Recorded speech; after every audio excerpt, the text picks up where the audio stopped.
নীলা সোফায় বসে বই পড়ছিল। আকাশকে দেখে সে উঠে দাঁড়ায়।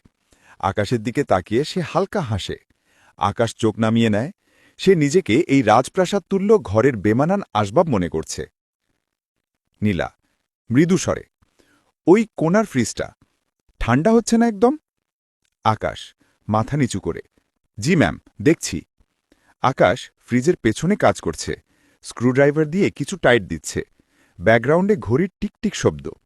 নীলা এক গ্লাস ঠান্ডা পানি আর কিছু মিষ্টি নিয়ে ট্রে হাতে এগিয়ে আসে। নীলা, নিন, পানিটা খেয়ে নিন, ঘেমে গেছেন খুব।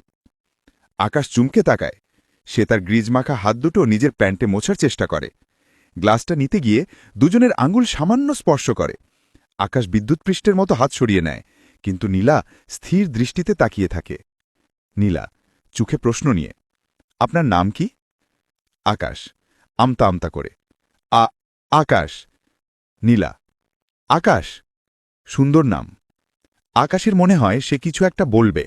তার ঠোঁট নড়ে ওঠে, কিন্তু তার চোখ গিয়ে পড়ে দেয়ালে টাঙানো নীলার ফ্যামিলি ফটোর উপর। বাবা মায়ের আভিজাত্যের পাশে নিজেকে তার খুব ক্ষুদ্র মনে হয়। সে চুপ করে যায়। আকাশ টুলবক্স গুছিয়ে নিয়েছে। কাজ শেষ। সে দরজার দিকে এগোচ্ছে। নীলা তার পিছু পিছু আসে। মনে হচ্ছে নীলা চাইছে আকাশ কিছু বলুক। নীলা, চলে যাচ্ছেন? আকাশ দরজার কাছে দাঁড়িয়ে পেছন ফিরে না তাকিয়ে, জি ম্যাম, ঠিক হয়ে গেছে, আর সমস্যা হবে না। আকাশ ঘুরে দাঁড়ায়। ক্লোজ শট আকাশের চোখ। সে নীলার চোখের দিকে তাকায়। দর্শকের মনে হবে এই বুঝি সে বলে ফেলবে, আমি আপনাকে পছন্দ করি। কিন্তু আকাশ তার মলিন জামাটার দিকে একবার তাকায়, একটা দীর্ঘশ্বাস ফেলে। ভালো থাকবেন ম্যাম।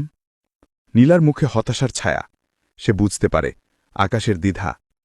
আকাশ বিশাল লোহার গেট দিয়ে বেরিয়ে ফুটপাথে নামে। সে একবার পেছন ফিরে তাকায়। দোতলার বারান্দায় নীলা দাঁড়িয়ে আছে, তার দিকেই তাকিয়ে। আকাশের মনে হয় বারান্দাটা অনেক উঁচুতে, তার নাগালের বাইরে। সে বিষণ্ণ মনে হাঁটতে শুরু করে। ভিড়ের মধ্যে মিশে যেতে থাকে। আকাশের কণ্ঠে, কিছু ফ্রিজ হয়তো মেরামত করা যায়, কিন্তু আমাদের মাঝখানের এই দেয়ালটা, সেটা মেরামত করার যন্ত্র আমার টুলবক্সে নেই।